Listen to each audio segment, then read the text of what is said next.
Tem que gastar. Pois é, a gente em casa precisa gastar o nosso perfume. Vamos começar, então, com a apresentação do professor Francisco. O professor Francisco de Paula Nunes Sobrinho, ele é psicólogo pela Universidade Federal do Rio de Janeiro, tem mestrado em Educação Especial pela George Peabody College for Teachers, tem PhD em Educação Especial pela Vanderbilt University, pós-doutorado em Ciências do Movimento Humano pela Universidade do Estado de Santa Catarina, professor titular aposentado da Universidade do Estado do Rio de Janeiro e ergonomista sênior pela Abergo. A professora Silene, ela é fonoaudióloga pela Universidade Católica de Petrópolis, possui especialização em altas habilidades pela UERJ, formação em dislexia pela Associação Brasileira de Dislexia e mestre em psicologia pela Universidade Católica de Petrópolis. E é doutora em psicologia pela Universidade Federal de Juiz de Fora. Quer dizer, é um povo que tem muita bagagem aí, muita coisa boa para estar contribuindo aqui com a gente. Um pequeno detalhe que eu gosto sempre de alertar, que o professor Francisco é esse monte de coisas e é também o meu pai, uma pessoa com quem eu aprendi e vivo aprendendo muito, né? Então, realmente muito gratificante tê-lo aqui, né, e dele estar compartilhando aí um pouquinho das coisas que ele sabe, uma figura que sabe muito. Bom, então, Silene, quando quiser começar a apresentar, fique à vontade. Gente, eu vou pedir para vocês inserirem as perguntas no chat, né? E aí a gente pode fazer as perguntas ao final. Eu não sei como é que vocês se sentem mais à vontade, Silene e professor Francisco. Preferem que a gente vá perguntando ou a gente deixa para o final? Tanto faz. Eu acho que se for perguntando, às vezes a gente pega o momento da explicação e pode ser que o aluno consiga entender mais. Não sei se o que o professor Francisco acha. Para mim, como você trabalha na dinâmica com a turma? Tá. Porque na semana passada a gente teve uma aula com o Manzini e a gente acabou deixando as perguntas para o final, mas eu achei que o pessoal ficou meio silencioso. Aí eu falei, será que a gente mudar um pouquinho agora? Mas, de qualquer forma, pessoal, vocês vão escrevendo também no chat e qualquer coisa, levantem a mãozinha, né? E aí vocês interrompem. Tá certo? Bom, como queira. Primeiro, eu quero agradecer pelo convite, né? O amável convite, trazer aqui um pouquinho do que a gente tem aprendido sobre metodologia de pesquisa de revisão da literatura. Nesses últimos anos, eu tenho trabalhado bastante com a professora Silene, ela foi minha orientanda de mestrado, e daí nós criamos esse vínculo, né? E o trabalho tem tido progressos, né? Tem uma quantidade razoável já de artigos dentro dessa linha de pensamento, e a cada dia a gente aprende um pouco mais. Então, é uma oportunidade que eu tenho hoje de fixar esse conhecimento, né, que está sendo adquirido.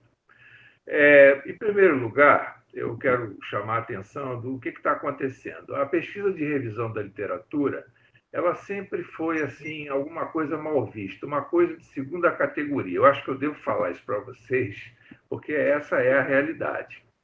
Então, a pesquisa de segunda categoria, de validade duvidosa, assim, quando o aluno não dá para nada, diz assim, pede para ele fazer uma revisão e ele termina o mestrado, tá? Ou então, pode ser até uma pesquisa de revisão. Ele faz um trabalho aí para tirar nota, pode ser até... Agências de fomento à pesquisa, muitas vezes, deixa de financiar o projeto porque é uma pesquisa de revisão, para vocês terem ideia. Isso é verdade. Periódicos que rejeitam artigos para publicação porque é um artigo de revisão. Vamos ver a parte positiva, então, da pesquisa de revisão. As publicações que aparecem nos Annual Reviews da psicologia, imunologia, que está em moda agora, da física, da matemática, toda a área tem lá o seu Annual Review. São coletâneas de artigos de revisão. tá? Essas publicações de revisão anual, elas são publicadas sem nenhum fim lucrativo, né? E a ideia é sintetizar o conhecimento, integrar esse conhecimento para o progresso da ciência e benefício da sociedade. Porque, como vocês já observaram, nós somos bombardeados assim por uma quantidade infinita de informações, né? O computador hoje, então, é só você apertar o botão, vem aquela enxurrada, não é? Tanto que aluno, quando faz revisão de literatura, quando diz assim, eu não encontrei nada, a gente sempre desconfia. Ele não encontrou porque ele não procurou onde deveria. Essas annual reviews, elas têm geralmente um fator de impacto assim bastante alto, né? Fator de impacto, a professora Silene é capaz de explicar para vocês, é um método de medida, né, em biblioteconomia para avaliar a importância dos periódicos científicos e sua relevância nas áreas. É uma medida que reflete o número médio de citações de artigos científicos publicados em um determinado periódico. Bom, isso aqui ela vai falar com certeza. Os artigos de revisão, normalmente, eles têm um fator de impacto alto, né? Porque a gente fala revisão sistemática, significa que nós obedecemos, assim, a alguns critérios, sabe? Porque é diferente, por exemplo, a gente, quando estava no ginásio, aí a professora pedia para fazer uma revisão da literatura. Aí todo mundo fazia a revisão, entrava na biblioteca, conversava com a bibliotecária, mas só que hoje isso não cabe mais, não tem mais condição de fazer revisão que não seja revisão sistemática, tá? Então, nós temos aqui, por exemplo, revisão assistemática da literatura. Você começa a escrever, entra na biblioteca, dá uma olhada nos livros que tem, a sua tia faz uma viagem ao exterior, traz um livro e diz assim, eu acho que esse livro vai servir para você. Isso não funciona, realmente não funciona. A gente vai definir aqui, quer dizer, provisoriamente, pesquisa de revisão como uma metodologia empregada na construção do conhecimento. Então, vocês estão vendo a responsabilidade disso aí. Quando vocês estão fazendo uma revisão sistemática, vocês estão colaborando com a ciência, tá? Vocês estão construindo o conhecimento. As revisões sistemáticas, elas obedecem a critérios. Por exemplo, você precisa se apropriar de certos termos específicos que é para poder fazer essa revisão. Você precisa definir qual é o período histórico que você quer fazer, né? Dos 10 últimos anos, dos 3 últimos anos.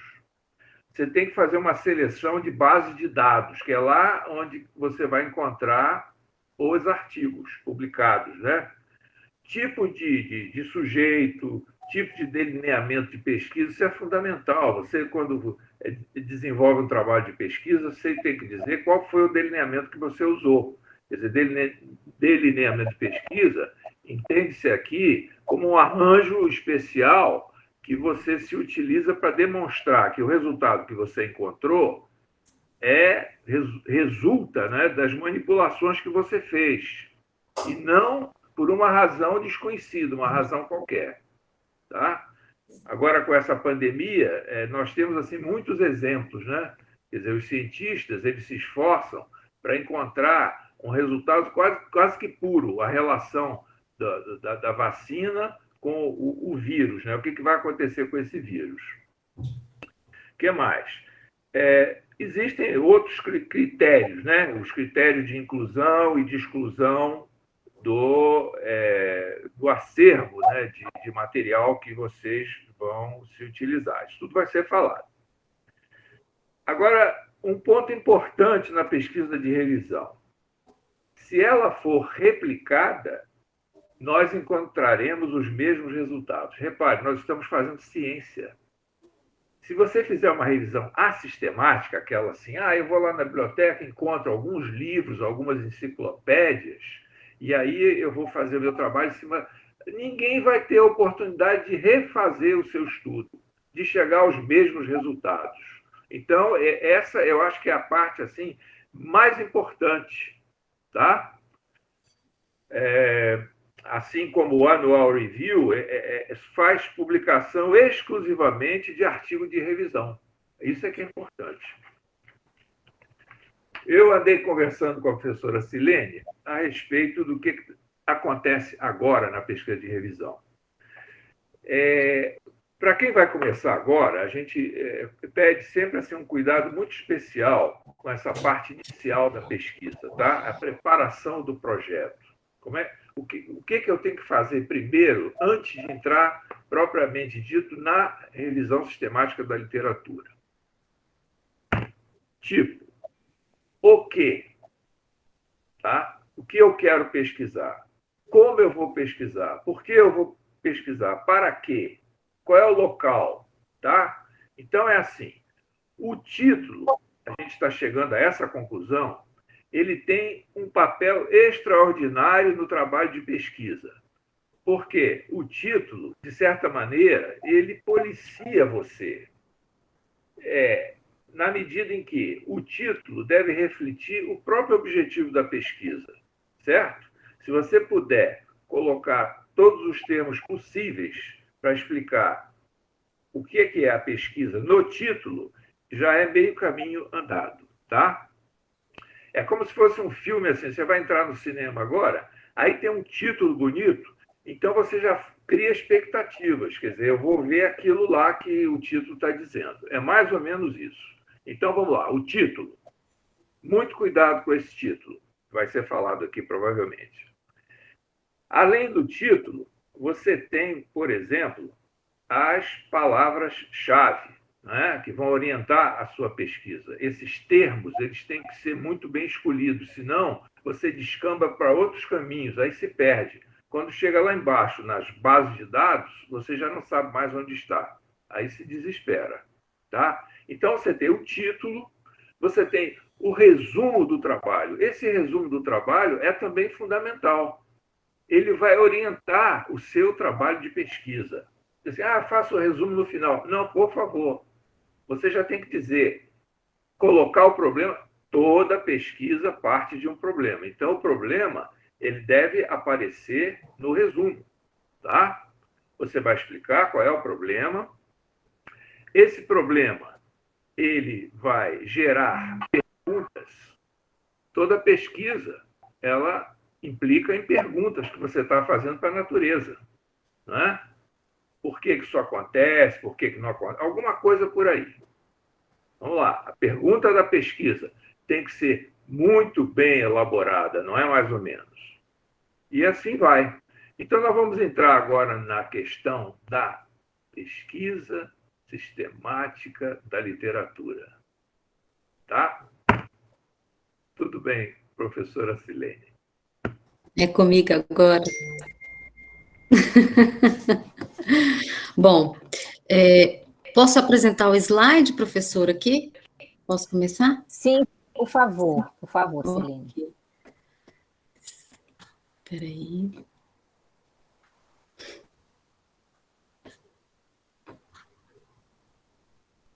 Problema técnico. Só para deixar a gente mais, só para a gente deixar a gente mais ansiosa, faz parte. Peraí que eu não estou conseguindo comparar. Tá, consegui já.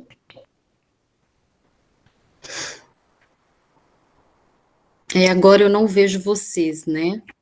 Mas vocês estão vendo a tela? Sim? Sim, Silene, dá para ver a tela sim. Se você puder colocar em modo apresentação. Deixa eu só, peraí. Ok. Que é aqui. Ok? Ficou bom? Não. Tá aqui para o modo da apresentação para mim, não tá para vocês, não? Não tá. Não? Você quer partilhar ela, então? Você quer que eu... eu coloco aqui para mim tá modo apresentação. Deixa eu interromper e fazer de novo, então. Peraí. Certo. Peraí, deixa eu partilhar de novo aqui para ver se eu consigo.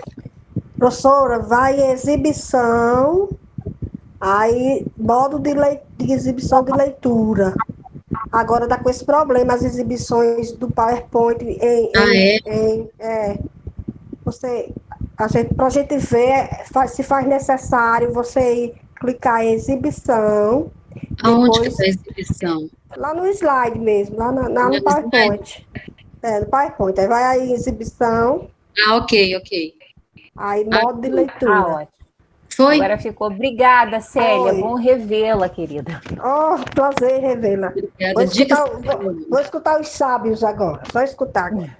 Ai, Jesus. Ó, aqui eu ainda era doutoranda. Ó, esse slide, essa aula, eu não sei se se essas pessoas, esses alunos que vão assistir agora, já me ouviram falar alguma vez, se é a primeira vez, se vão ouvir falando isso tudo de novo. Como é que é, Débora?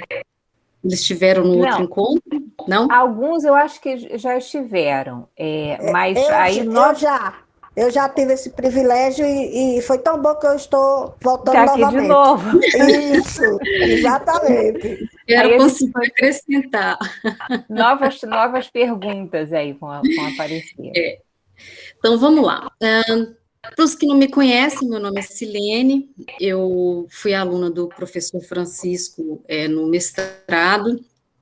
Surgiu esse convite dele para fazer uma revisão. Na época eu não recebi com bons olhos, porque eu pensei, eu vou fazer uma revisão, né? E para mim foi um grande aprendizado, e ele ao dizer, falou, vamos fazer uma revisão, porque eu acho que vai te preparar muito mais para ter uma noção do estado da arte. Quando ele disse para mim o estado da arte, eu pensei, meu Deus, deve ser uma coisa muito linda, porque chama estado da arte, eu não sabia nem o que era estado da arte. E foi uma oportunidade até hoje de estar admirando o estado da arte, que é o que eu pretendo que vocês consigam fazer com clareza, sem sofrimento e com muito prazer. Porque a ciência nada mais do que a gente conseguir compilar o que muitos colegas fazem, né? Porque todo mundo está aqui nesse movimento de buscar algo para si, mas que precisa ter uma contribuição para todos. Então, quando a gente pensa em revisão, é um belo encontro de pesquisas que servem para um fim daquela pesquisa que você pretende desenvolver, né? Então, conduzir uma revisão sistemática nada mais do que para mim, né? Eu falei, o professor Francisco, nossa parceria, é conseguir trazer evidências de forma com que contribuam para um achado novo, ou não, ou que vem de encontro com algumas questões que a gente, às vezes, também não espera. E quando a gente pensa em revisão sistemática da literatura, a gente não consegue descolar da prática baseada em evidência, porque o que a revisão sistemática ela contribui também é para a prática profissional. A gente tem uma revisão de literatura, que é a compilação de muitos estudos, e a gente tem, às vezes, uma revisão de literatura que tem um dado muito importante para a prática profissional. Então, nós temos uma revisão feita em âmbito acadêmico, científico, e temos uma revisão sistemática que, às vezes, um pesquisador, um dentista, um audiólogo, um pedagogo, ele simplesmente quer saber a evidência científica daquela intervenção que ele quer desenvolver, que ele quer aplicar no paciente dele, né, ou no cliente, ou no aluno, e ele quer conhecer as contribuições e as evidências que aquela intervenção pode trazer, tá bom? Eu estou tendo uma interferência, eu não sei se é o meu som, Débora, ou a impressão minha aqui.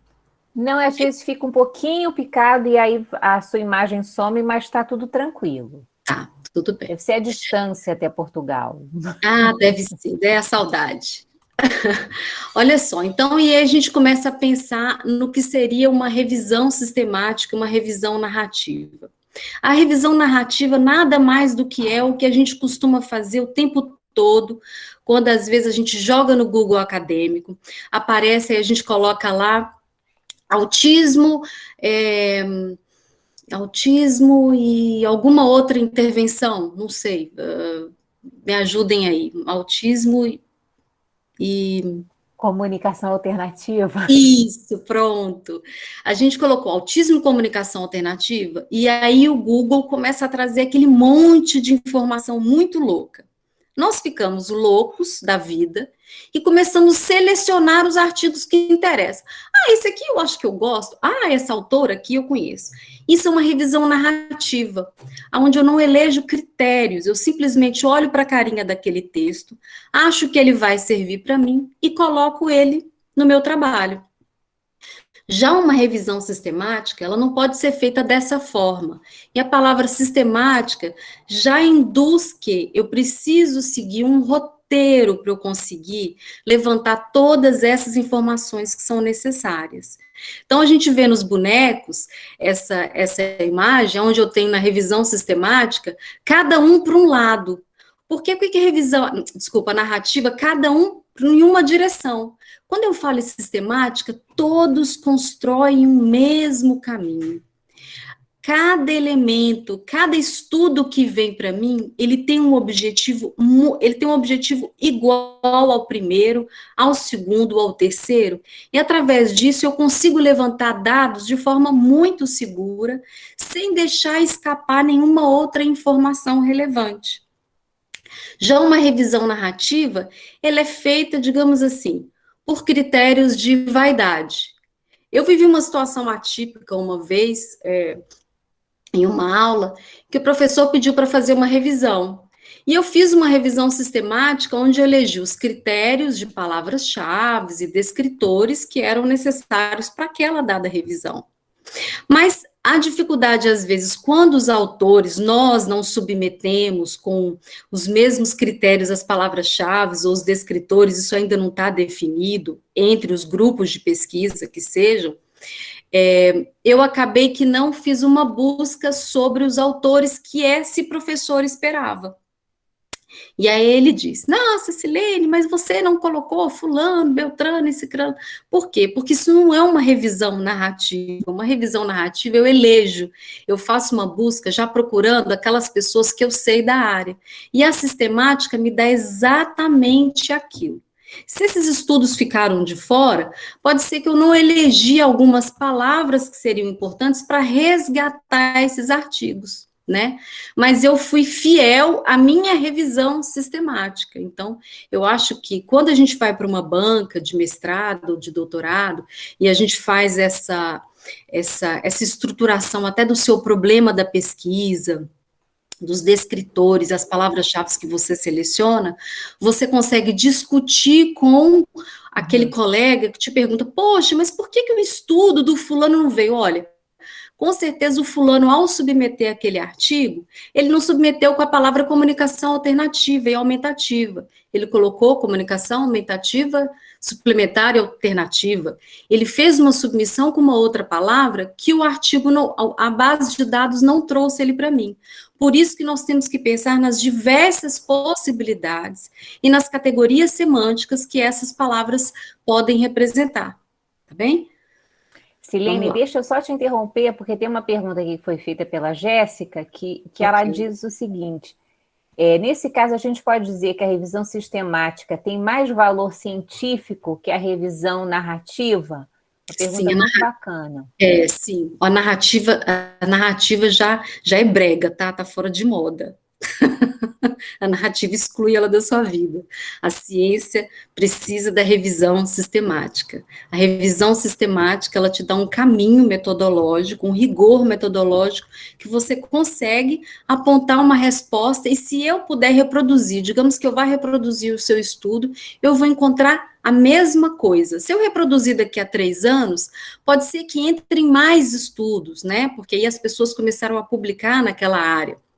Então, a revisão narrativa, ela não deve ser tão usada, né? Digamos assim, ela está fora de moda. Hoje a ciência exige, e o que tem valor e peso é uma revisão sistemática.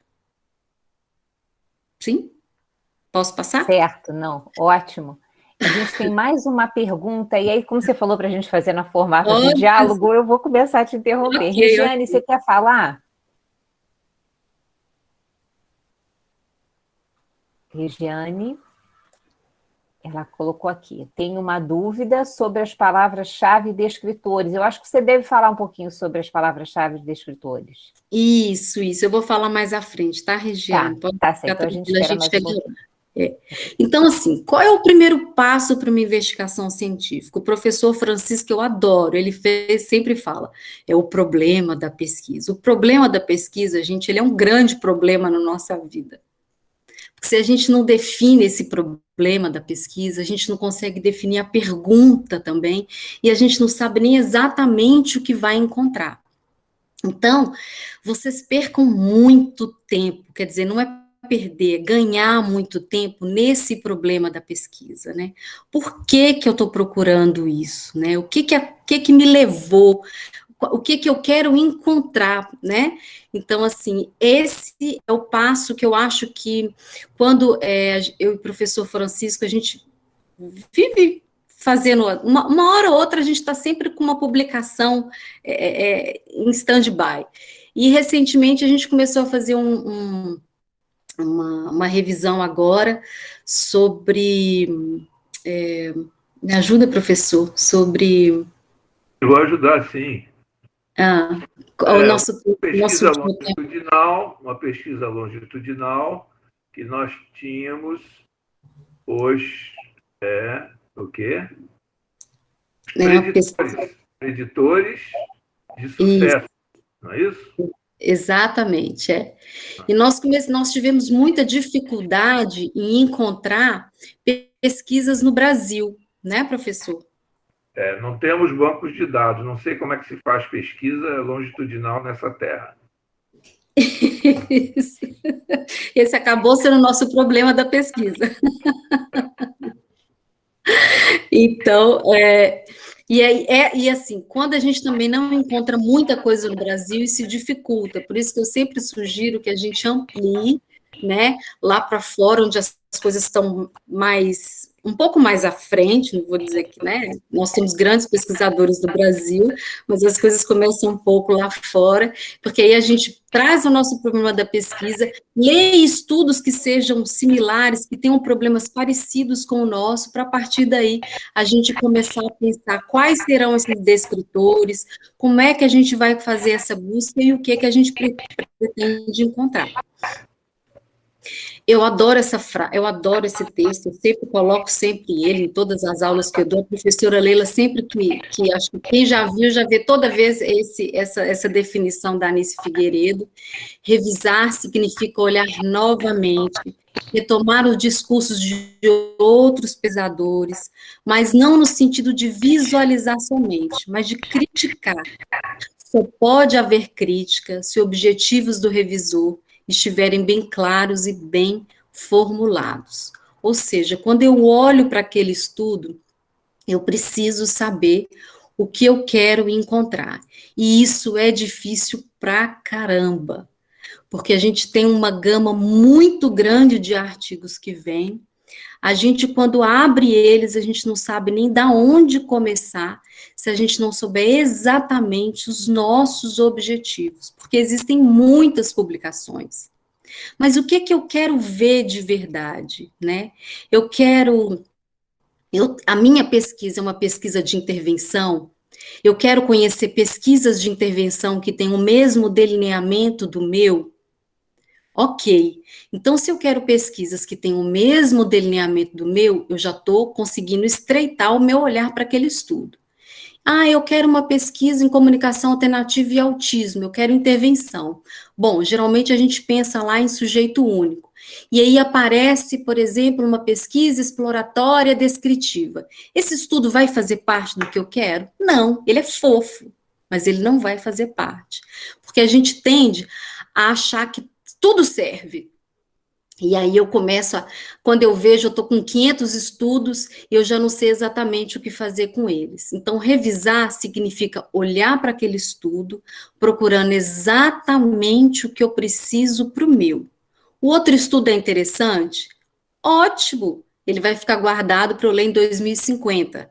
Mas o que eu quero agora é o que precisa responder à minha pergunta de pesquisa e os objetivos que eu pretendo cumprir.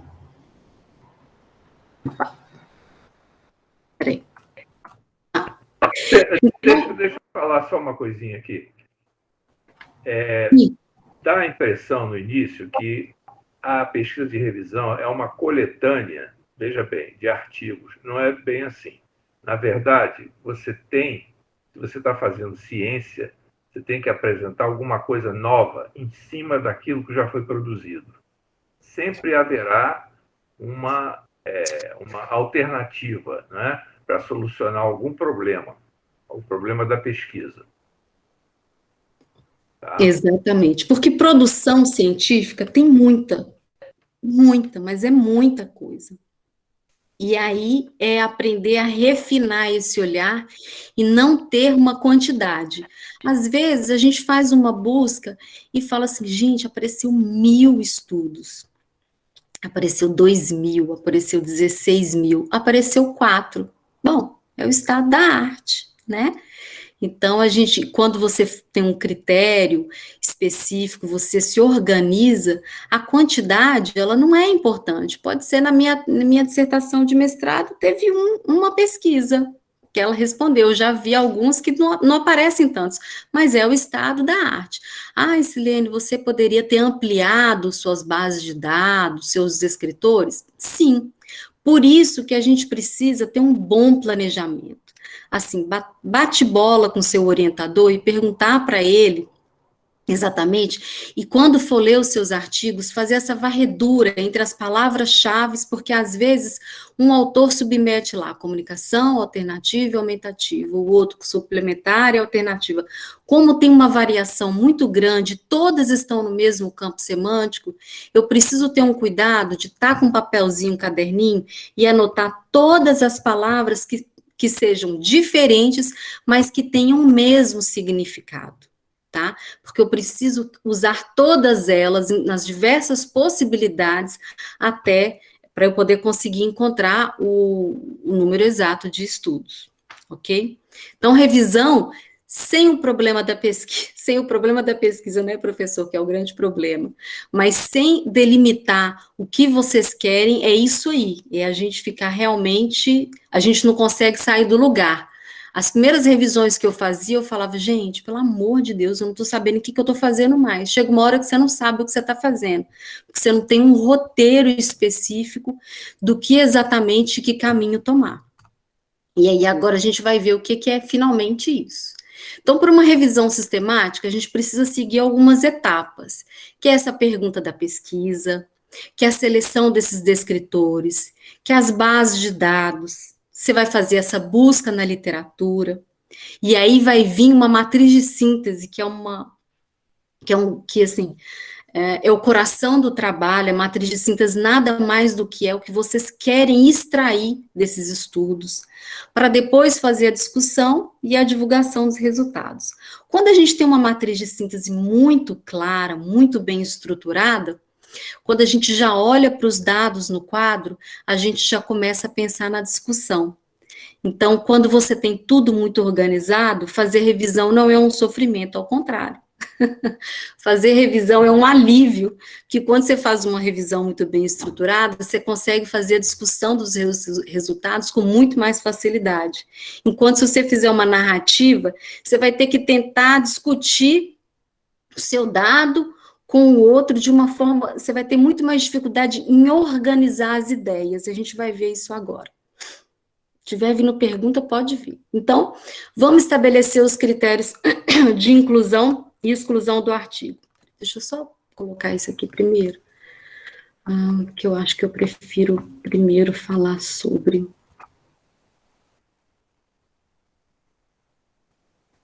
Peraí. Acho que eu primeiro preciso falar do objetivo do estudo, né? Né, professor? Então, primeiro, vocês têm que delimitar o objetivo do estudo, certo?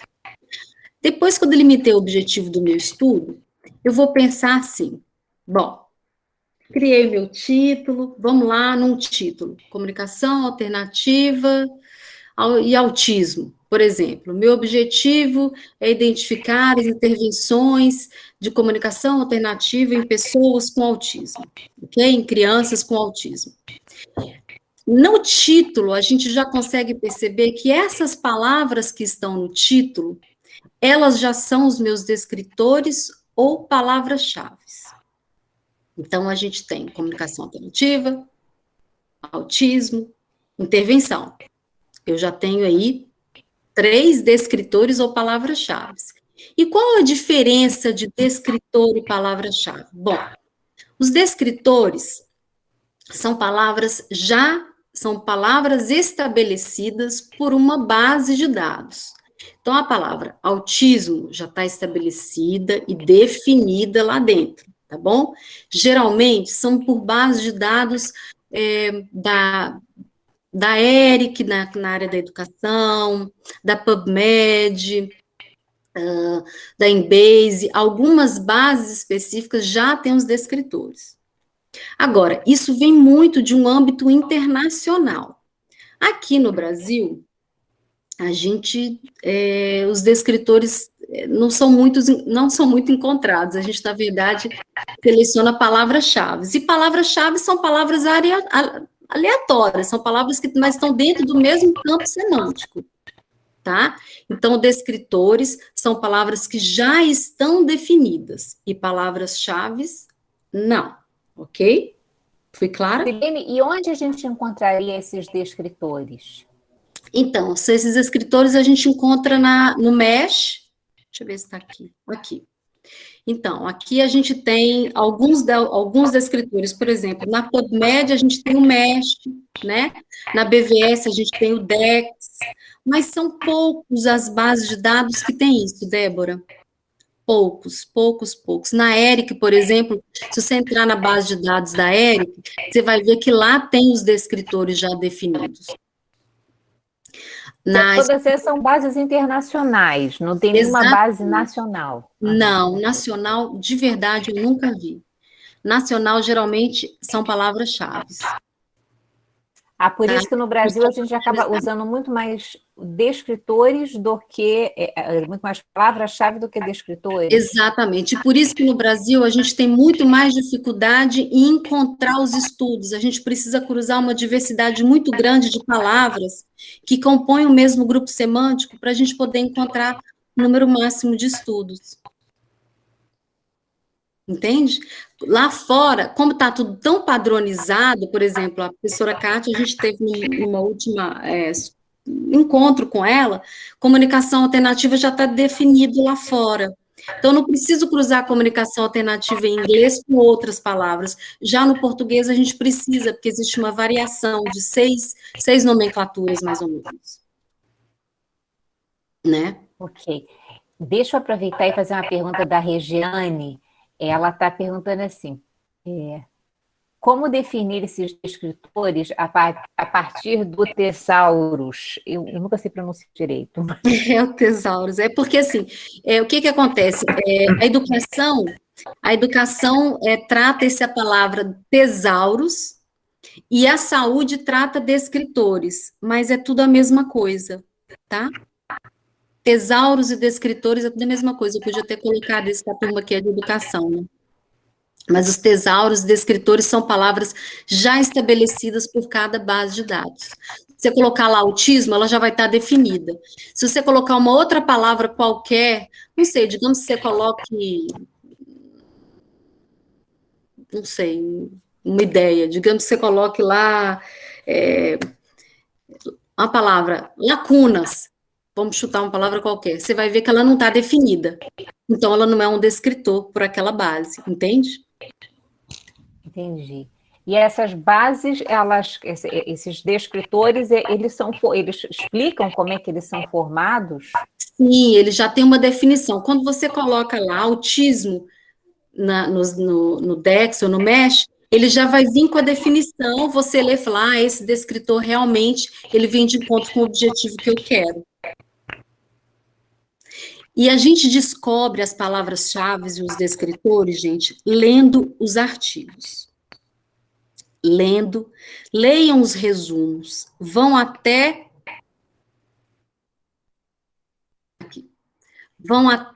as palavras-chave que ficam ali embaixo e comecem a identificar quais são as palavras-chave que os autores mais submetem os artigos da sua área.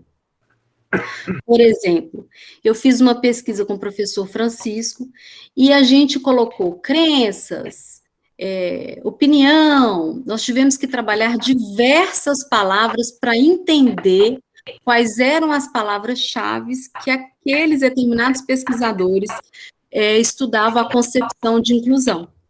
Então, a gente começou por concepção e, por fim, a gente já tinha, quando a gente colocava concepção e inclusão, não vinha nada. E aí nós tivemos que mudar nossas estratégias, ler diversos artigos para conseguir identificar quais eram as palavras-chave que aqueles pesquisadores consideravam. Então, é procurar agulha no palheiro mesmo. Se não tiver palavra-chave bem definida, bem estabelecida, ou seja, eu vi que na educação especial todo mundo submete com palavra X, essa palavra é que eu vou usar. Embora, às vezes, você julgou que outra palavra serviria, mas quando você coloca na Cielo, por exemplo, no português, eu estou falando do Brasil como experiência que eu tenho feito com o professor Francisco, e às vezes não aparece muito. No Brasil é muito difícil, precisa muita leitura de artigos para a gente conseguir definir isso. Já os artigos internacionais já estão todos amarradinhos. Na base da ERIC, nós temos os tesauros da ERIC, né, que são os descritores já definidos. Na PubMed, nós temos no MESH, esse também que é chamado de descritor, que é a mesma coisa, tá? Na Cielo, a gente não tem isso, esse descritor já definido, você precisa ler os artigos e selecionar os que se aproximam com o objetivo do seu estudo. Agora, Silene, só um detalhe, esses descritores, eles são transitórios, quer dizer, daqui a pouco muda, não é isso? Porque você tem, por exemplo, rótulo, né, do autismo, né, o transtorno do espectro autista, isso vem se modificando. Então, a gente precisa tomar também algum cuidado com isso, ler aí os documentos oficiais de rótulo e classificação, para saber se mudou alguma coisa, senão vai ficar meio perdido. Por exemplo, autismo, eu não sei se eu devo usar hoje autismo ou se eu uso TEA, né, para fazer as minhas buscas. É interessante. Nesse caso, se você vê que essa nomenclatura foi mudada nos últimos 2 anos, por exemplo, você vai considerar a partir dessa mudança. Você entende que eles vão fazer essa submissão com transtorno do espectro do autismo, por exemplo, né?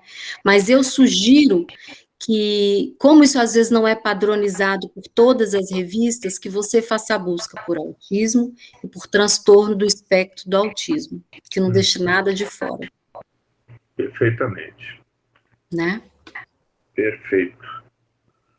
Então, vamos lá. Opa. Oi, gente, desculpa que bananei aqui.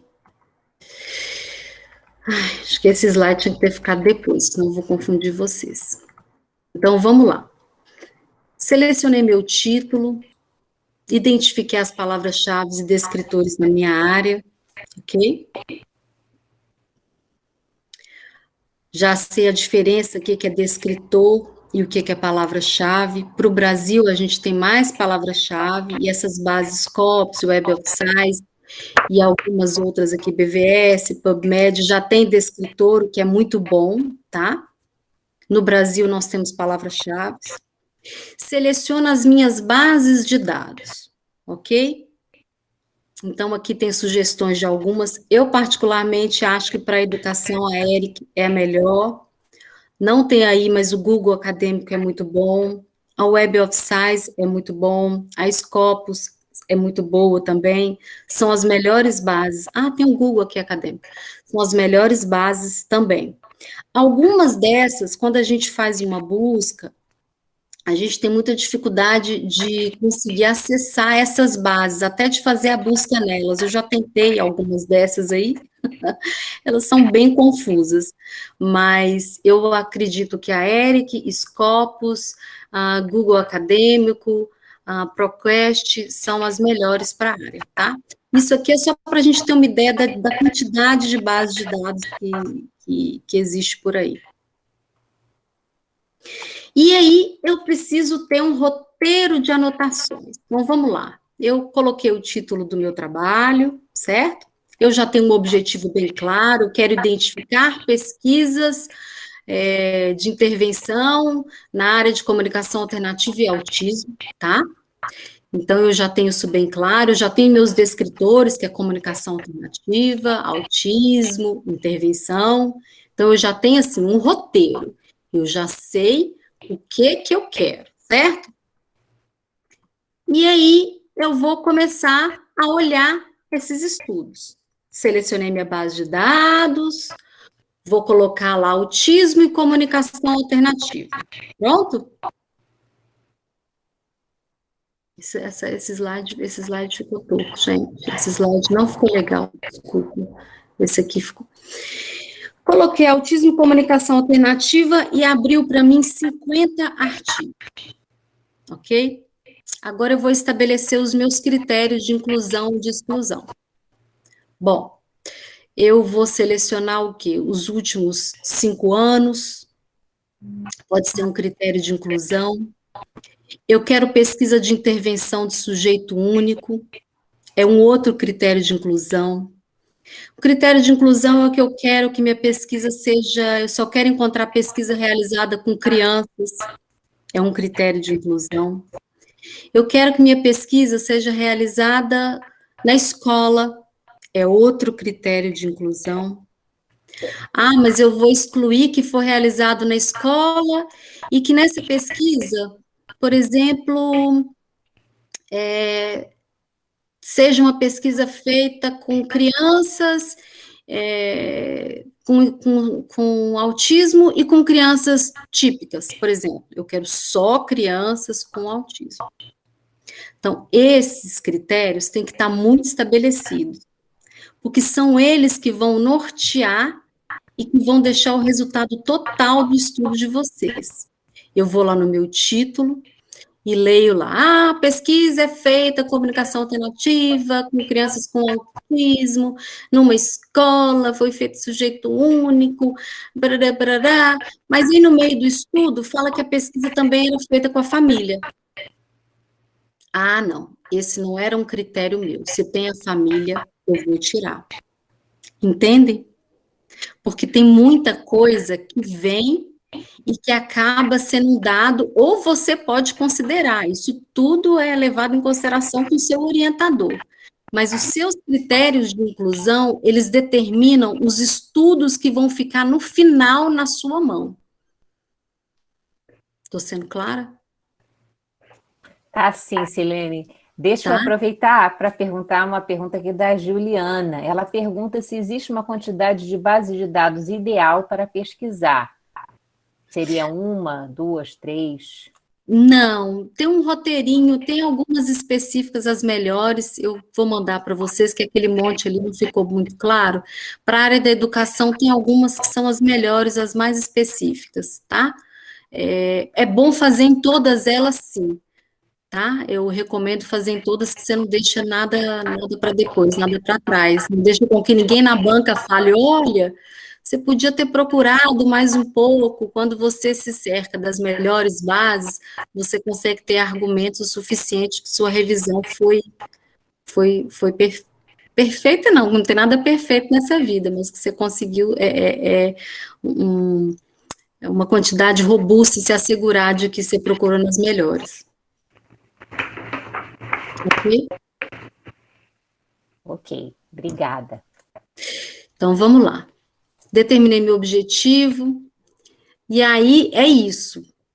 Qual o delineamento? Quando eu tenho um objetivo já proposto, né? Eu fui lá, qual o delineamento que eu pretendo procurar para o meu estudo? O que eu quero? Tem alguém aqui já fazendo revisão, Débora?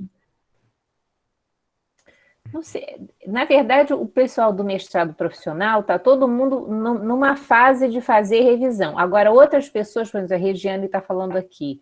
Eu acho que você, Regiane, você está fazendo a revisão sistemática como se fosse é o seu trabalho mesmo. O seu estudo é um estudo de revisão. Não. Eu tentei para um artigo. Na verdade, a maior parte está fazendo revisão como a parte inicial do trabalho. Sim. Eu falei para todo mundo que antes de começar a escrever, você precisa fazer uma revisão da literatura. Uhum. Sim. Então, bora lá. Bora lá, que meus slides, eu não sei o que aconteceu. Meus slides, eles sambaram aqui. Acho que esse era um outro slide. Eu tinha trocado, ele não foi. Mas vamos lá. Depois eu volto aqui. Então, vamos lá. Selecionei as palavras-chave, vieram meus artigos, eu já tenho os meus critérios de inclusão, né? Eu já sei que eu quero autismo, que eu quero intervenção. Deixa eu anotar aqui, porque eu sou uma pessoa que eu preciso anotar. Eu tenho autismo, eu tenho comunicação alternativa, eu tenho intervenção, eu já sei que eu tenho os meus critérios de inclusão lá. Eu vou fazer uma busca, geralmente, gente, quando eu vou iniciar minha busca, eu seleciono 2 descritores ou 2 palavras-chave por vez. Eu nunca coloco Silene, autismo e comunicação alternativa e intervenção. Eu sempre coloco autismo e comunicação alternativa. Eu acho que de 2 em 2, você consegue encontrar mais. Quanto mais palavras-chave você coloca na busca, autismo, intervenção, comunicação alternativa, por exemplo, mais específica a gente sabe que essa busca fica, tá? Ela vai estreitando cada vez mais. Se for só autismo, vai aparecer muito mais. Colocou autismo entre alguma coisa, ela vai fazendo, ela vai refinando. Se você colocar 3 descritores, ela refina mais ainda. Silene, na minha experiência com o professor Francisco, a gente prefere colocar 2 descritores por vez. Por quê? Porque às vezes quando eu coloco 3, as bases de dados geralmente enxugam muito. Então, eu prefiro eu mesma enxugar lendo 1 por 1, tá? Mas fica ao critério de vocês, porque às vezes a gente coloca 2 descritores, aparecem 5.000 estudos, e quando você coloca 3, aparecem 80, tá? Eu prefiro, é uma coisa muito louca, essas bases de dados deixam a gente atrapalhado mesmo. Eu prefiro fazer com 2 descritores, e aí, como eu estabeleço meus critérios de inclusão, eu vou, através dos meus critérios de inclusão, eliminando. E as bases de dados, porque é um exercício muito prático. Cada base de dados, elas vão ter uns filtros ao lado, elas vão ter lá os anos que você vai considerar, você considera os últimos anos, você considera qual área específica, né? Tem algumas revistas que você pode selecionar, e o desafio da revisão, a palavra chama-se curiosidade e fuçar as bases de dados. Manter os critérios simples de vocês, mas de início, experimentar, sentar em frente o Google Acadêmico, olhar lá os filtros ao lado, coloquei lá autismo, comunicação alternativa, vou selecionar os últimos anos, os últimos 5 anos, os estudos vão vir na minha frente, e aí eu vou começar a ler 1 por 1, tá? Depois eu posso fazer autismo e intervenção, autismo e comunicação alternativa, mas cada base é um exercício prático. Cada base vai ter um filtro específico que vocês podem estabelecer. É difícil eu hoje falar quais são. A gente tem que sentar e fazer 1 por 1. Então, é perder realmente o receio, o medo, ligar o computador. Só que para você ligar o computador e começar a fazer, você precisa ter bem claro o que você quer encontrar e como você vai eliminar aquela quantidade de coisa que não serve, ok? Existe uma coisa muito mágica também, que eu aprendi através, tem uma colega aí que está aí, tem 2 da UFJF, quando a gente faz uma busca nessas bases de dados e às vezes a gente não consegue o acesso, do artigo, existe o DOI, né? E esse DOI, que são alguns dados que você joga no Ruby, essa base aqui, e aí você consegue acessar o artigo na íntegra. Nem sempre, mas geralmente a gente consegue acessar ele na íntegra. Ok?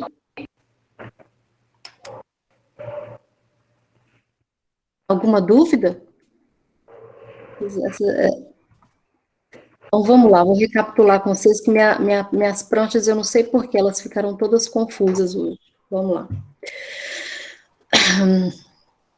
Quando eu seleciono os meus estudos e todos vêm para a minha mão, eu penso assim, nossa, agora eu estou em frente a esse monte de coisa, eu tenho 50 artigos aqui, eu selecionei lá comunicação alternativa e autismo, coloquei os meus critérios de inclusão os últimos 5 anos, sei que eu preciso procurar artigos que tenham como critérios crianças, que tenham como critério crianças com autismo, que tenham como critérios o contexto escolar, que tenham como outro critério uma intervenção sujeito único, por exemplo, eu quero só delineamento sujeito único, ok? Beleza. Todos esses estudos vão me dar um total, né? Eu vou colocar esses critérios lá, vou fazer essa análise, vai abrir 50, eu vou ler os resumos desses 50, e desses 50 eles têm que estar dentro disso daí que eu determinei. Quando eu determino isso daí, dos 50, poxa, só ficaram 5. Os outros eram com comunicação alternativa e tinha criança surda, o outro era comunicação alternativa e era realizado em clínica, uma parte do estudo era na escola, era na clínica. Não, dos 50 eu fiquei com 5. Quando eu fico com esses 5 estudos, aí agora é a parte boa, porque aí agora eu tenho estudos que eu tenho só a população que eu quero, que está super delimitado o meu delineamento, eu já sei exatamente o delineamento que está ali, e agora eu vou conhecer esse estudo de verdade. Então, como é que eu conheço esse estudo de verdade? Agora, eu vou na minha matriz de síntese, no meu objetivo do estudo, né? Eu vou identificar nele o que eu quero ver, eu vou colocar lá. Eu tenho o meu primeiro artigo, o ano dele que eu delimitei, o título desse artigo, eu posso colocar revista ou periódico, isso vem a critério de vocês. Vocês podem definir assim, olha, eu vou no meu primeiro artigo lá, o título dele é Comunicação Alternativa e Autismo na Escola X. Bom, eu vou colocar os autores, eu vou selecionar qual o objetivo que eu tenho para esse estudo, qual a quantidade de crianças que tinham nesse estudo, os participantes. Eu posso selecionar os resultados que esses estudos alcançaram, as limitações dessa pesquisa. Se vocês olharam para essa tabela aqui, vocês vão observar que todos esses estudos aqui eu consigo fazer uma comparação. Eu posso apontar para vocês aqui, gente, olha só, esse dado aqui, olha, eu consigo ver que o estudo 1 e o estudo 3 e o estudo 4 e o estudo 8, todos eles foram publicados no mesmo periódico. Eu posso também tentar encontrar os mesmos autores. Isso já é parte da discussão de vocês. Uma matriz de síntese bem planejada, ela vem de encontro com o que vocês querem encontrar, né? Então, é muito bacana quando você olha para o estudo e fala, gente, essa pessoa fez exatamente o que eu queria ter feito no meu estudo. E a gente começa a ver o bacana da ciência é um replicando o outro. Vai mudar o que na sua pesquisa? O procedimento, né? Às vezes eu fiz uma revisão dessa, achei lindo esses estudos, e falo, nossa, o primeiro estudo ali da análise da qualidade de vida de trabalho em enfermagem, achei muito bacana, é muito parecido com o que eu quero, mas eu não posso fazer com 15 participantes, eu posso fazer só com 6 participantes, meus procedimentos vão mudar, porque esse estudo, digamos que era feito em outro país, e aí eles tinham acesso a uma coisa que eu não tenho, eu vou adequar os meus procedimentos conforme a minha realidade local, tá? Dúvidas? Quando você tem uma tabela pronta e você coloca todos os estudos que da sua matriz de síntese, que são os dados que você quer extrair, você só de olhar para ela, você já consegue conversar com os dados. Você só de olhar, você senta e consegue fazer uma comparação de resultados de um e outro, de limitações, encontrar dados em comum entre esses estudos, né? E a gente, quando está pensando que você selecionou um mesmo delineamento, ou seja, você vai observar, nossa, todo mundo fez aqui sujeito único, mas olha só, a maioria deles faz com 3 participantes, os outros fazem com 8, quem fez com 10, quem fez com menos, né? Então, assim, é muito rico a matriz de síntese, tá? O planejamento dessa revisão, ela tem que ser muito bem estruturada, porque quando você não faz essa estruturação até da matriz de síntese, você coloca todos os dados, você vai começar a ver que uma pesquisa, por exemplo, ela tinha um delineamento, a outra tinha outro, e aí como você vai conversar com esses dados é o que deixa mais difícil. Ok?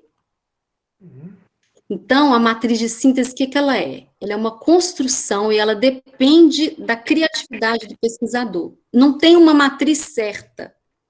Essa matriz, ela precisa, ela depende da interpretação do que você quer e como você quer organizar os seus dados.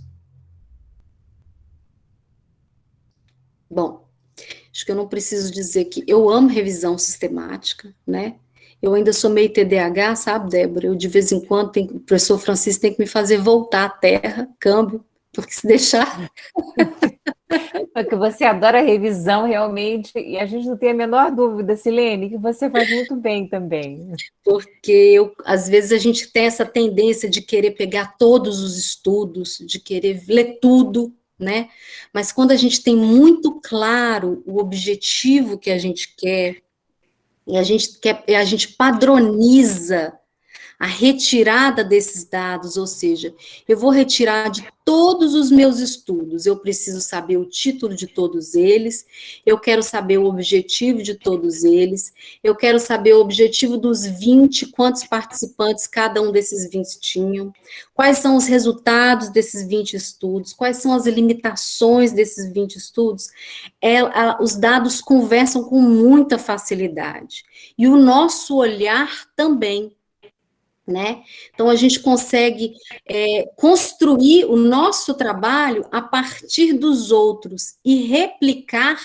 Antes, eu tinha uma concepção, assim, de que replicar era uma coisa assim, estou copiando o trabalho do colega. E não é. Em ciência, é maravilhoso você poder replicar, você olhar a limitação daquele estudo e contribuir, né? Eu acho que é um compromisso que a gente tem com a ciência quando a gente faz uma revisão muito séria, porque a gente valoriza o que aquela pessoa lá nos Estados Unidos fez, o que aquele no Japão fez, o que o outro no México fez, e eu consigo trazer isso para a minha realidade. Existem muitas coisas que já funcionam, que já são boas, e às vezes a gente quer fazer uma ciência muito da orelha, sabe? Muito tirada assim, mas eu tive uma ideia sensacional. Ciência não é ideia sensacional. Sempre quando você pensa em alguma coisa, com certeza alguém já fez muito bom, mas tinha uma limitação naquele estudo, né? E às vezes você pode contribuir com aquela limitação daquele lugar com a sua pesquisa. E essa replicação é o que constrói a evidência científica, que dá força para as práticas, né? Para a gente não ficar em ensaio em erro, ainda mais quando a gente fala de uma população da diversidade funcional, que eu acredito que é o que a maioria aqui estude, né? Então, a gente, quando caminha com revisão sistemática, a gente consegue olhar as evidências de todos esses estudos e replicar o nosso estudo com muita segurança, com muito saber, e eu falo que é com muita ética, né? Você conseguir acessar estudos e poder dizer com propriedade que alguém lá nos Estados Unidos fez um estudo e que você conseguiu replicar ele aqui, nessa população específica, nessa sua realidade, porque você fez uma revisão muito ampla e conseguiu reproduzir de uma forma que eu posso dizer? Com procedimentos adequados, porque não saíram simplesmente da sua cabeça, mas saíram já de outros pesquisadores, né? E eu acho que o objetivo de todos estarmos aqui é porque todos somos pesquisadores, né? Sim. Eu não vou eleger publicar o texto da Débora, publicar o do professor Francisco, da professora Leila, do A, do B, do C. Se todos nós submetermos nossos trabalhos, respeitando descritores, se não temos descritores, mas procurarmos as mesmas palavras-chave, eu vou submeter sempre com a mesma palavra-chave, os grupos forem mais coesos, facilita a vida de todo mundo, né? Quando a gente facilita a vida dos pesquisadores, a gente facilita a vida da sociedade, a gente facilita a vida dessas crianças, desses jovens, desses adolescentes, que precisam de respostas urgentes para o seu aprendizado, e que ficam ainda fazendo ensaio e erro em pleno 2021, né? Que não levam em conta essas práticas. Deixa eu te interromper só um minutinho, só para te fazer uma pergunta. Quando você fala, então, da gente ficar fazendo sempre essa busca em periódicos, a gente teve uma aula na terça-feira, onde os alunos me questionaram a respeito aonde que eu devo buscar essas pesquisas, né? Quer dizer, é mais válido eu buscar em periódicos científicos ou é mais válido eu buscar em bases de teses e dissertações? Você poderia falar um pouquinho sobre isso? Assim, por exemplo, as teses e dissertações, a gente, na turma do Cochrane, quando eu fiz a pesquisa em São Paulo, um estudo, eles falam assim, as teses e dissertações, elas são mais enviesadas, né? Quando você passa por uma revista científica, você tem uma avaliação ali, né? Tem os revisores. Então, eles obedecem critérios para aceitar. E toda tese e dissertação, ela precisa ser publicada, ela vai virar um artigo. Assim, então, eu prefiro eu prefiro, e assim, ao longo do tempo, com os estudos em revisão, tem muito mais peso revisões feitas a partir de artigos científicos do que de teses e dissertações. Não é um erro, não há um problema em fazer tese e dissertação.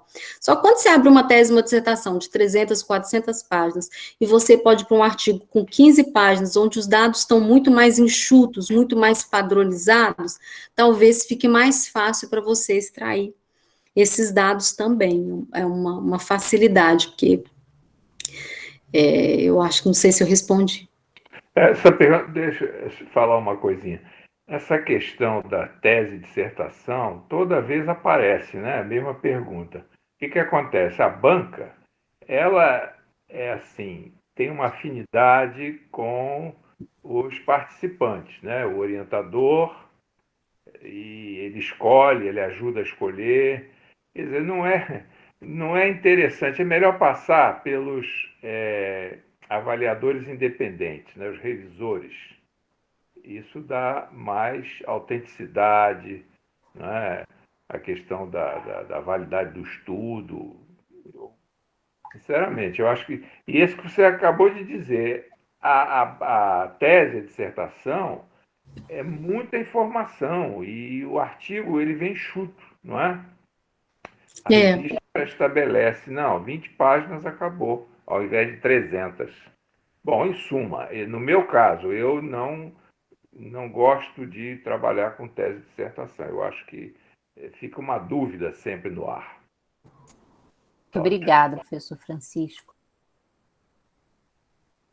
Bom, gente, eu espero ter, sim, deixa eu ver. Peraí. Deixa eu aproveitar que você está fazendo uma pequena pausa, porque eu estou só lendo as perguntas que tenho aqui. Qual é a diferença entre revisão integrativa e a sistemática? Então, integrativa e sistemática, sim. Vocês vão encontrar em muito... Posso sair do slide um pouquinho aqui?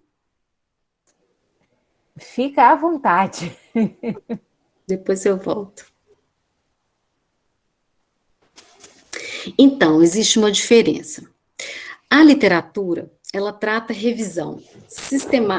Todas são sistemáticas, tá? Todas são sistemáticas, porque todas seguem esse mesmo sistema de busca. Então, eu tenho um sistema muito padronizado. Eu vou lá no título do artigo, eu vou selecionar os descritores, dos descritores eu vou selecionar minhas bases de dados, eu estou seguindo um sistema. Da minha base de dados, eu vou encontrar esses estudos, aí eu vou aplicar os meus critérios de inclusão, não, olha, eu selecionei lá, ficou 50 estudos, eu vou aplicar os critérios de inclusão. Eu preciso de crianças com autismo, contexto escolar, sujeito único, e aí eu vou refinando cada vez mais. Eu encontrei esses 5 estudos na mão, e agora eu vou extrair os dados deles. Pronto. Todas elas seguem essa mesma sistematização. A diferença da integrativa é que a integrativa, ela mostra o estado da arte, ou seja, ela mostra a área toda, né? Então, ela costuma pegar estudos com diversos tipos de pesquisa, ok? Quando eu faço uma sistemática, conforme o Cochrane, ele preconiza que a revisão sistemática, ela é uma pesquisa voltada para a intervenção. Eu quero encontrar efeitos, entendeu? Aí quando você pensa, Lene, mas qual a diferença? Estado da arte, assim, gente, uma coisa muito bonita, é a arte. Eu vejo que Maria fez lá em 2009 uma pesquisação com autismo e síndrome de Down, com autismo e comunicação alternativa. Aí, a pesquisa da Joana, já em 2011, não. Ela fez com autismo e comunicação alternativa, mas ela fez uma pesquisa longitudinal. E o estado da arte aponta como cada pesquisador fez o seu estudo, certo? Sobre aquela determinada temática. Já uma revisão sistemática, baseada no Cochrane, ela tem uma preocupação de entender efeitos. Quando eu disse para vocês aqui que eu delimitei todos com o mesmo delineamento sujeito único, né, uma intervenção, eu estou fazendo uma revisão sistemática. Agora, se eu abrisse mão disso e fosse fazer uma busca por autismo, comunicação alternativa e diversos tipos de pesquisa, eu estaria fazendo uma pesquisa integrativa. Não sei se eu respondi.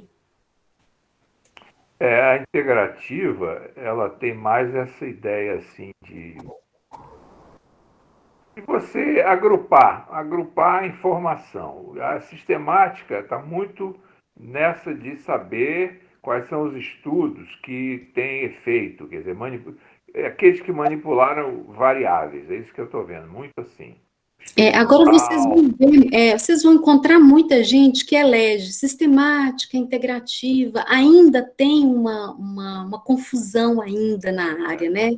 A integrativa, ela veio da enfermagem. Por quê? Porque a saúde, a medicina quis fazer a sistemática, porque a medicina queria prática baseada em evidência. Então, o Art Cochrane queria estudos com o mesmo delineamento, em que ele pudesse ter uma robustez, uma quantidade grande de pacientes para testar a eficácia de medicações.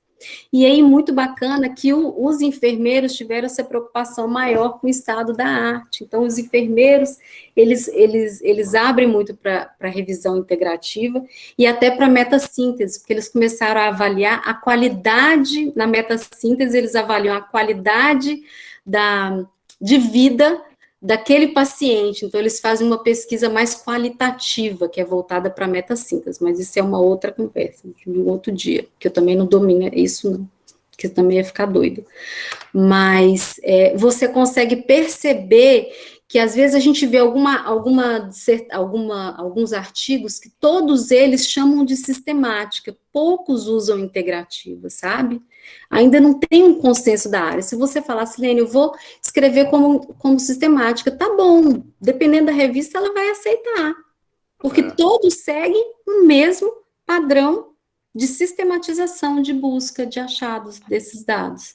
Mas, no fim, tem diferença, sim. Integrativa é estado da arte e sistemática é fins de efeito de resultado, de intervenção. Porque se não é sistemática, é narrativa. Aí é aquilo que você disse, ela não tem validade nenhuma, né? E a narrativa, ela já tem fora de moda, gente. Narrativa pega mal, tá brega, vocês não usam, não combina. Então, na visão de vocês, quando a gente está fazendo um estudo, por exemplo, eu estou fazendo um estudo, sei lá, um estudo experimental, né? Então, independente do meu estudo, o foco dele, o objetivo geral dele é de fazer um estudo experimental. Eu devo sempre começar, a gente sempre tem aquela parte introdutória da nossa pesquisa em que a gente vai fazer o estado da arte. Então, na perspectiva de vocês, esse estado da arte deveria ser já uma revisão sistemática. A gente não deveria utilizar nem a revisão narrativa para fazer essa arte numa dissertação?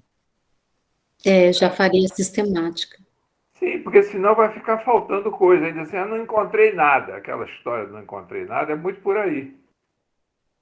Eu já seguiria a sistemática. Eu acho que todo mundo caminha mais seguro para argumentar com a banca, não deixa passar nada, né? Uhum. Eu acho que é mais científico, assim, tem respaldo maior, né? E as pesquisas têm, quer dizer, na Revista Brasileira de Educação Especial, a gente tem brigado muito por isso. Às vezes chegam uns artigos lá em que eles não fizeram essa revisão sistemática, aí você lembra assim, nossa, mas tem esse estudo, né?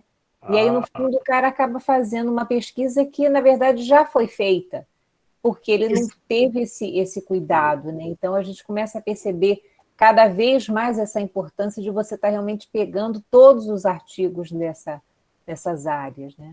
Assim, eleger muito, né, Débora, assim, é aquela história, não esqueço, gente, professor Francisco, eu falei, professor, eu queria fazer um estudo assim, porque eu acho que não existe, ele falou, cuidado com essas afirmativas, se você acha que você é a única que pensou sobre isso, você está equivocada, e é uma grande verdade, Ou então ele vê assim, isso é uma inferência não válida, ele já falou isso para você?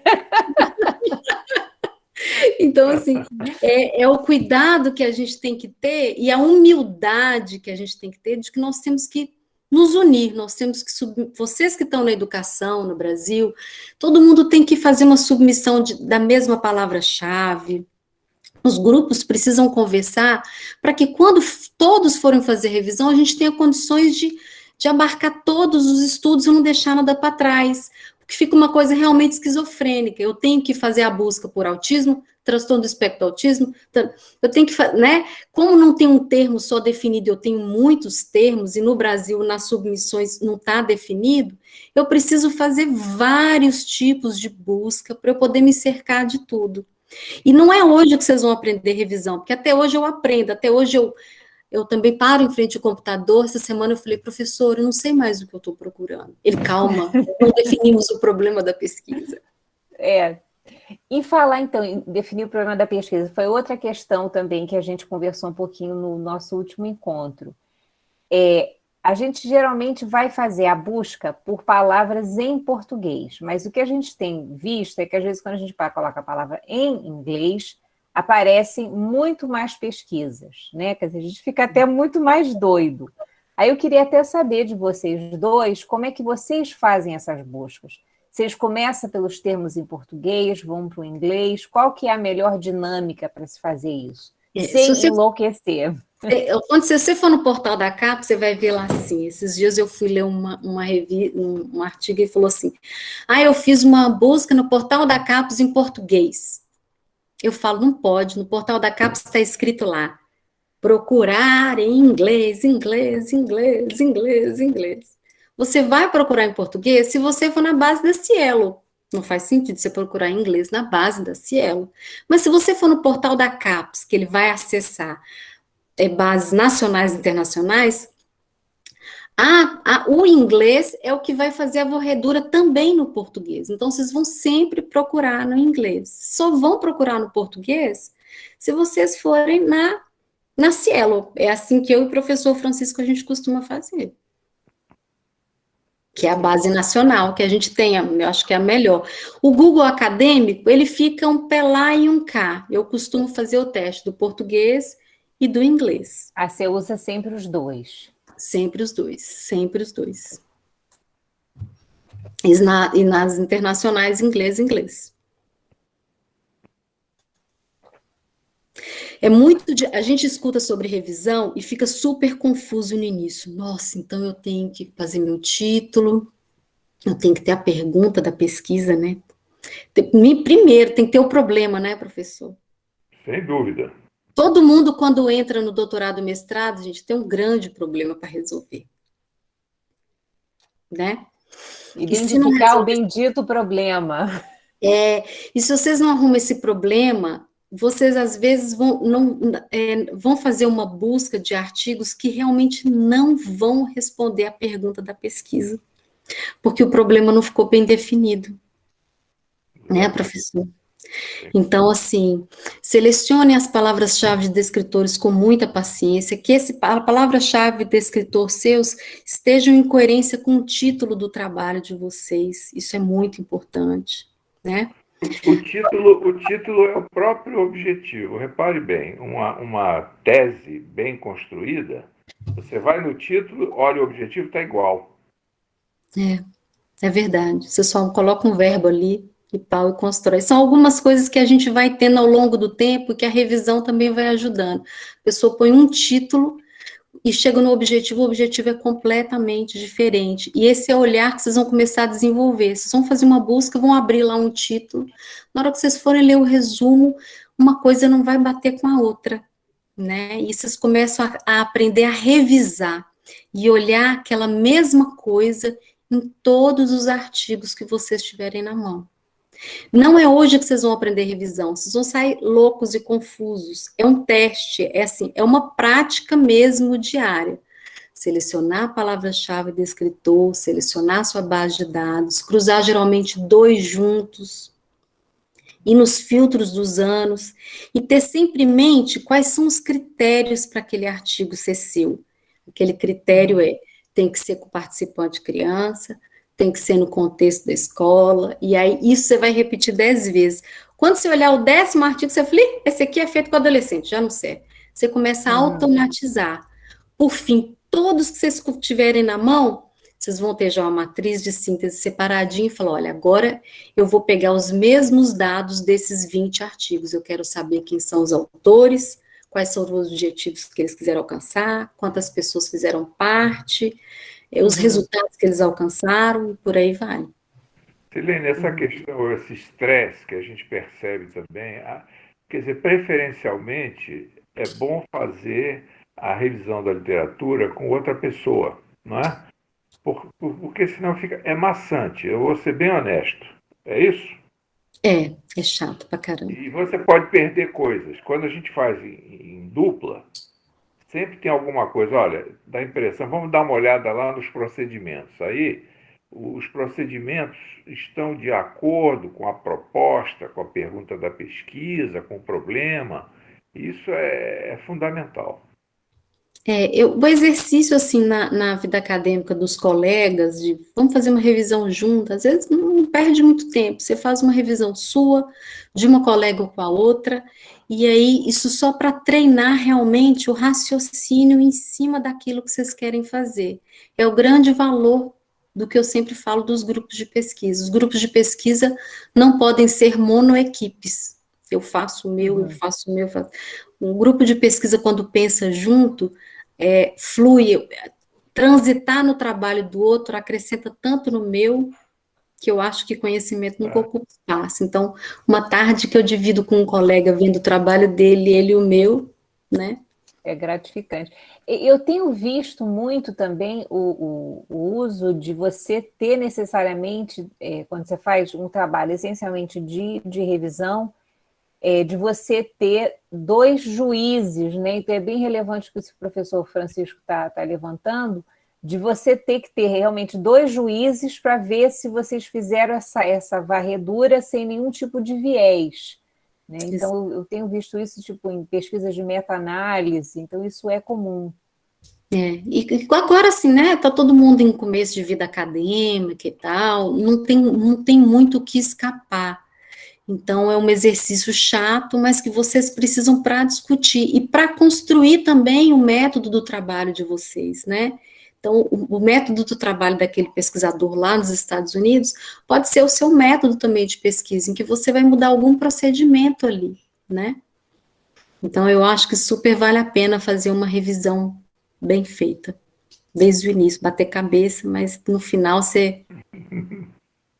Amarra bem o seu estudo. Gente, a É. gente está chegando aqui ao fim, são 8h30 já. Queria saber se tem mais alguma dúvida. Estou colocando aqui no chat, mas o pessoal deve estar aí aterrorizado, pensando, meu Deus, como é que eu vou buscar essas palavras-chave? O que eu vou fazer com esses descritores? Mas é muito bom ouvi-los, né? Se prendam a ler as referências da área de vocês. Peguem os artigos, percebam quais são as palavras-chave que eles mais submetem, que com certeza é por aí que vocês vão ter que caminhar, né? Perfeito. Silene, muito obrigada. Professor Francisco, sempre muito bom ouvi-los. Estou vendo aqui muitos elogios. Ouvindo vocês fica tudo mais fácil, não, com certeza. O negócio é sentar na frente do computador e falar, meu Deus, e agora? Não, eu acho que a tranquilidade com que e eu já vi os dois trabalhando, eles têm assim publicações maravilhosas. Eu sempre aprendo muito em ouvi-los, então muito obrigada mesmo aí pelas colocações de vocês. Certamente voltaremos a aperreá-los, tá certo? Espero ter contribuído de alguma forma. Eu sei que Silene. é um exercício, é uma prática. Então, vocês precisam fazer para as perguntas surgirem, Ok. E o capítulo, né, referente a essa aula também está no livro do Trilhas, eu coloquei aqui do lado e todo mundo tem acesso pelo SIGA também, tá certo? Débora, eu quero só agradecer essa oportunidade, viu? É muito bom, é um exercício. Então, boa noite para todo mundo. Que da próxima vez você consiga entrar pelo seu computador. Vou treinar. Acontece. Tá bom, beijo, gente. Obrigada, gente. Beijo, tchau.